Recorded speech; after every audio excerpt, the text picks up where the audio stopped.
Alors bonjour, mon nom est Michel Ouellette et je suis le président fondateur de Rétroaction, une plateforme Internet destinée aux associations sportives pour les aider dans leur gestion des groupes, des évaluations, du calendrier aussi, des activités.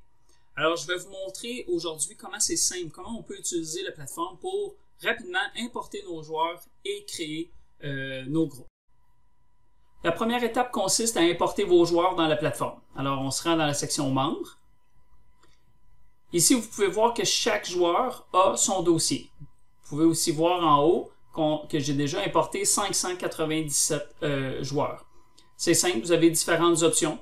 Vous pouvez utiliser un import Excel, un import respectant le format standard de rétroaction, ou vous pouvez, en tant qu'association de hockey, par exemple, utiliser le rapport de préinscription de HCR. Si vous utilisez un autre système, Crazy ou n'importe quel autre système, on est capable de s'adapter et de créer un importateur propre à vos besoins.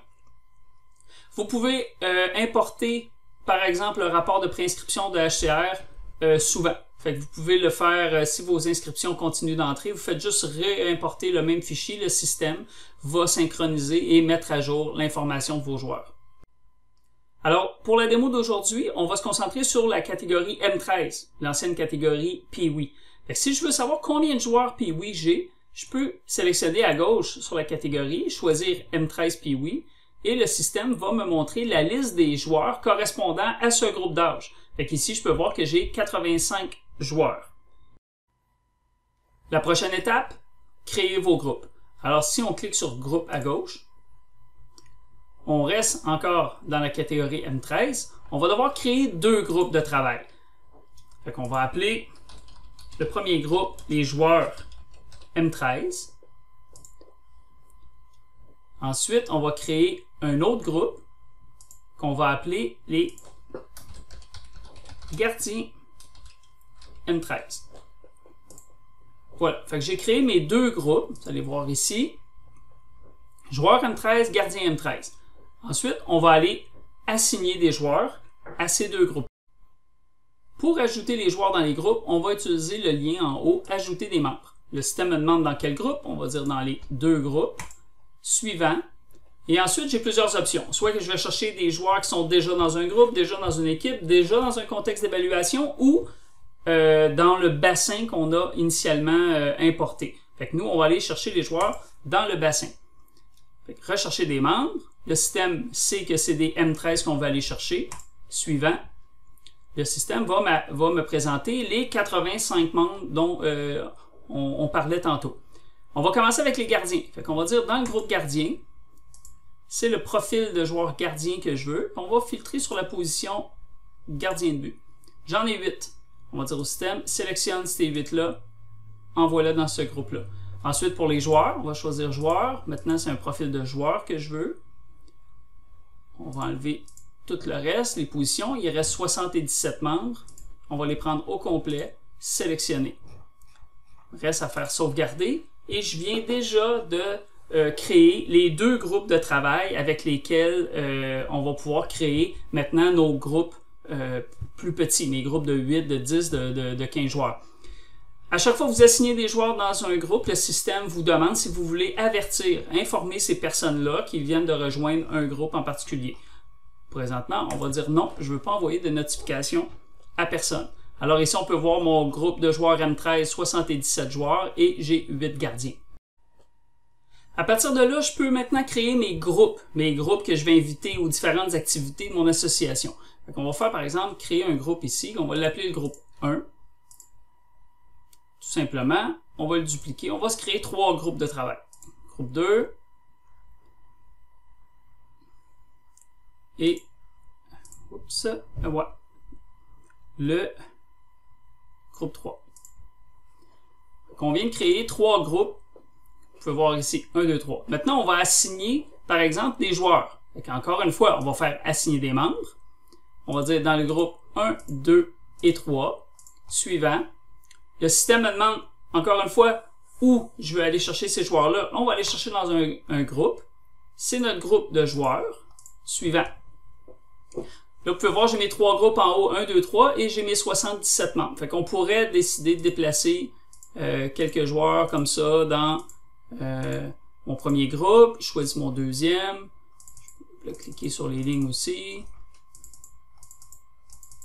Et si je prends des défenseurs, troisième,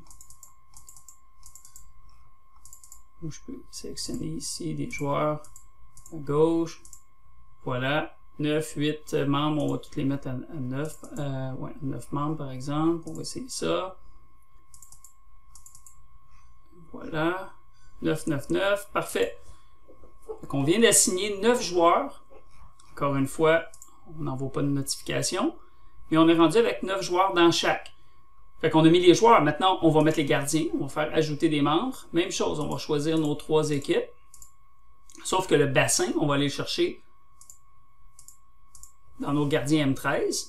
Fait que là, groupe 1, on va mettre ces 2 gardiens-là. Le groupe 2, ces 2-là. Le groupe 3, ces 2-là. Sauvegarder. On n'envoie pas de notification. Là, on peut voir. Si on regarde, par exemple, dans le groupe 1, vous allez voir qu'on a 9 joueurs, 2 gardiens. Fait qu'à partir de là, maintenant, vous pouvez envoyer des messages à vos différents groupes, à un groupe ou à plusieurs groupes. C'est toutes des choses qui sont possibles là, très, très, très facilement. Maintenant, pour évaluer, je vais vous montrer à quel point c'est simple. On va aller dans Évaluation à gauche. On va créer un contexte d'évaluation. On va appeler camp M13, par exemple. Type, ça va être camp de sélection. On spécifie les dates. On va dire que c'est des joueurs qu'on veut évaluer et non des gardiens. On va prendre le formulaire camp de sélection. Ensuite, la prochaine étape, c'est de dire où sont mes joueurs, qui sont mes joueurs. Je vais faire ajouter un groupe. Je vais dire, c'est tous mes joueurs M13 que je veux évaluer. J'ai mes 77 joueurs à évaluer ici. Ensuite, il me reste à ajouter, à inviter mes évaluateurs. Je vais m'ajouter comme évaluateur. Ajouter. C'est tout. À partir de ce moment-là, moi, comme évaluateur, je suis déjà en mesure d'aller faire des évaluations. Fait que si je me rends, par exemple, dans Évaluation ici, j'ai le petit crochet. Je peux cliquer sur le crochet. Je vais voir la liste des joueurs à évaluer, ainsi que le formulaire. Fait que je peux déjà décider d'évaluer mes joueurs. Patin dans la moyenne, les mains au-dessus de la moyenne. Tous ces critères-là sont 100% configurables. C'est vos critères, vos choix de réponse, le nombre de points attribués. Vous décidez de tout ça lorsqu'on configure le compte avec vous. Maintenant, à partir du moment où on a nos groupes, on a une évaluation, c'est facile de créer l'horaire des activités, c'est-à-dire l'horaire de votre camp. On peut aller dans Activité ici. Là, je vais créer une seule activité, mais vous pouvez aussi importer un fichier Excel contenant tout l'horaire de votre camp. On va créer une première activité. On va dire, bon, c'est une pratique. Elle va se dérouler aujourd'hui à 20h15. 60 minutes à l'Arena A. Créer. J'ai créé mon activité. Ensuite, je dois dire qui j'attends à cette activité-là. Fait que je pourrais dire, ça va être le groupe 2, par exemple, que j'attends. Je fais ajouter. C'est tout. Fait que là, je sais, je pourrais avoir plusieurs groupes aussi. Mais là, si je vais voir dans mon horaire, j'ai une activité pour le groupe 2. Et puis, ça va être facile ensuite de prendre les présences. Et pour un évaluateur qui arrive à ce moment-là, qui vient évaluer, au lieu d'avoir la liste des 77 joueurs, il va avoir seulement la liste des joueurs du groupe 2. Alors, comme vous avez pu le constater, on peut préparer nos groupes, l'évaluation, notre horaire en quelques minutes à l'aide de la plateforme Rétroaction. J'ai pas pris le temps de vous montrer comment on assigne les numéros, les couleurs, on prend les présences, c'est toutes des choses qui sont possibles, puis c'est des choses qui ont été développées justement pour vous permettre à vos collègues et bénévoles d'association de sauver du temps. Alors, j'espère que cette vidéo vous a plu et je vous souhaite une excellente journée.